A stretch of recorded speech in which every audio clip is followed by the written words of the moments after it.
Okay, I admit it. I am a little bit of a stan for Alexandria Ocasio-Cortez.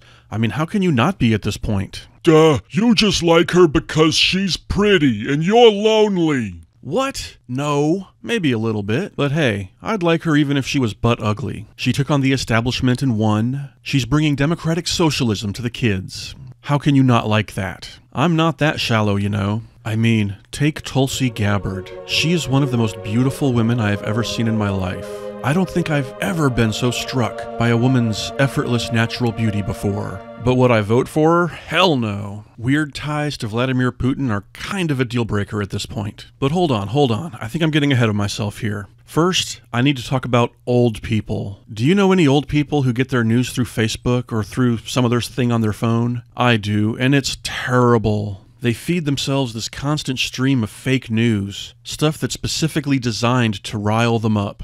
And for weird, insane reasons that are beyond my comprehension, nothing riles them up more than any kind of story about people disrespecting the flag, the police, or the military. This is literally the #1 issue for a lot of old people, that somehow, somewhere, a black person is not being respectful enough. To a lot of old white people, Colin Kaepernick is public enemy #1. I know, it's insane, but what can you do? They just love those fake-ass clickbait stories that, they use that text-to-speech voice that sounds like this. This is the most outrageous story of the day. We have evidence that at a Hardee's restaurant in Sutter Hill, North Carolina, a black woman entered the store and insisted on disrespecting the flag and the military. However, she was not prepared for what happened next.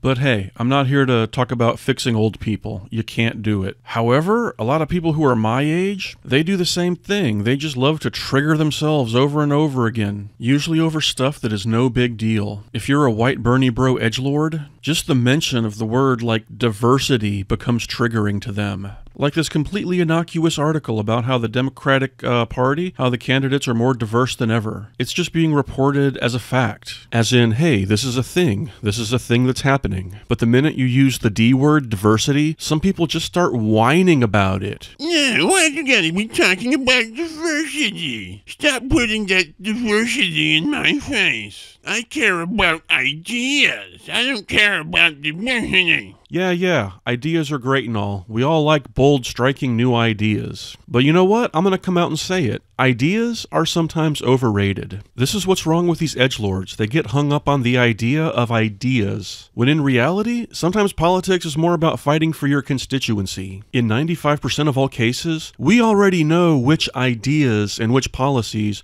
are going to benefit the most number of people. We don't have to reinvent the wheel when it comes to expanding healthcare, fighting climate change, and progressive taxation. We already have those ideas. And the important thing is electing people who will fight for them. If you have a lot of crazy new ideas about how to build experimental aircraft, that's great, but sometimes I just want a qualified pilot to fly the plane. Sometimes that's enough. Like, let me guess, it's just a complete coincidence that white guys tend to vote for other white guys because the other white guys just happen to have the right ideas. Yeah, sorry guy, I listened to the black woman's ideas and the white guy's ideas, and what do you know? The white guy had the better ideas. Funny how that works.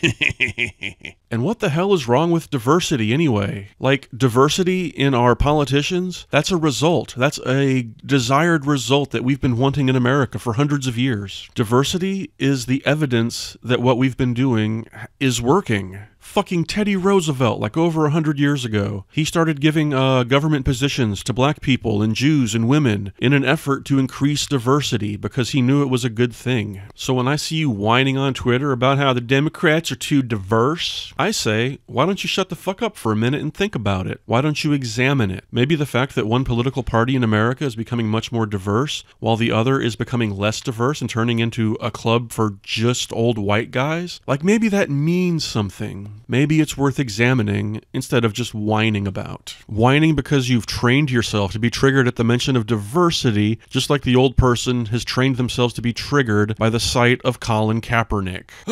They're disrespecting. He's disrespectful. I can't take it. So anyway, last week I was hassling one of these guys. It was either The Amazing Atheist or Paul Zigo. I can't remember which one. But some of their Twitter followers started dogpiling on me. It was weird. All of a sudden I was trapped in a room with all of these people who say that you should vote your conscience. You know, those third-party people, the people who vote for Nader or Jill Stein, or they wrote in Bernie Sanders' name because they couldn't stand to get their hands dirty and vote for Hillary.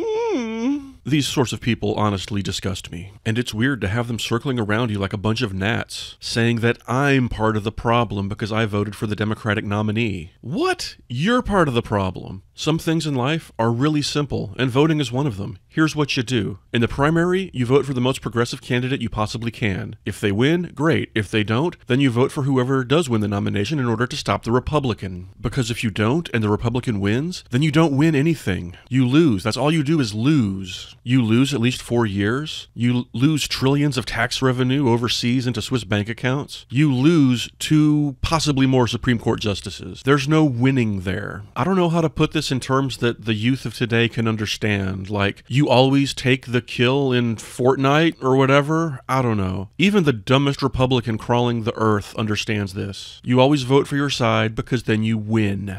You may not get everything you want, but you'll get something. Another crazy thing is that more than one of these people accused moi of being a troll. And I'm a person who uses his real name and a picture of his real face on Twitter, and I only ever say what I actually believe. If I'm a troll, clearly I'm not doing it right. And of course, the people accusing me of being a troll are people that have weird, indescribable, anonymous handles, and their avatar is like a anime Hitler girl picture or something. You're the troll! You're the fucking troll! You know, I've spent the last few years trying to get as many people to vote as possible. Maybe I need to back off that some. If this is you, wow, I mean, just look at that icon. That just screams, I have my life together. If you're one of these people who thinks that both sides are equally bad, you know, maybe you shouldn't vote. Just sit it out. You know, I don't want to promote Bill Maher a lot these days because sometimes he's wrong about things, but he actually has an excellent rant at the end of one of his recent shows where he lays out exactly why the both sides are bad, vote third-party people are fucking idiots. So when you say they're both equally bad, just know that doesn't make you a sage. It's a stupid person's idea of a smart thing to say. It's a cheat that says you're above it all when you're really just too lazy to tell shit from Shinola.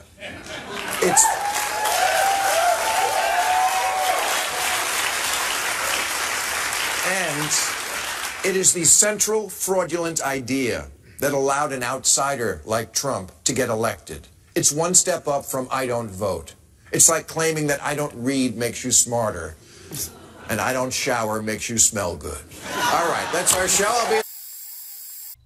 Bill Maher. Bill Maher knows better than you do. Listen to him. Anyway, getting back to AOC, which is what we call Alexandria Ocasio-Cortez now. Clearly, people on the right are terrified of this woman. She's just one member of Congress with one vote, but man, they are trying to destroy her with any means they can muster. And I think it's pretty obvious why. Out of all these new diverse members of Congress, she's the one with the biggest social media imprint, and she's the one that might actually get young people to vote. I mean, I'm just some fat dipshit on YouTube. I can only do so much. She can probably bring a lot more young, diverse voters to the table who normally wouldn't even think about voting. And see, Republicans are terrified of that. That's what happened in 2008. When Obama was running for president, yeah, there were like all these young black dudes at my job who had never voted before, probably because they hadn't been old enough. But they were 19, 20 years old, and suddenly they wanted to vote for Obama. They couldn't not, they had to, which makes sense. Alexandria Ocasio-Cortez is probably going to do the same thing with young Latino women, or just young people in general. And people have done the math. Right now, only about 2 out of every 5 young people actually show up to vote. If 3 out of 5 young people showed up to vote, they could completely transform the political system. If 4 out of 5 young people turned out to vote, who knows what the fuck would happen? Fortnite would be declared the national pastime, and I don't know, Big Chungus would be Secretary of State. I'm not good with these references. I don't understand the kids. The one thing I'm left with is the incredible stupidity of people like this. Both sides are trash. I just like watching the dumpster fire burn and people spurg out about it. Haha.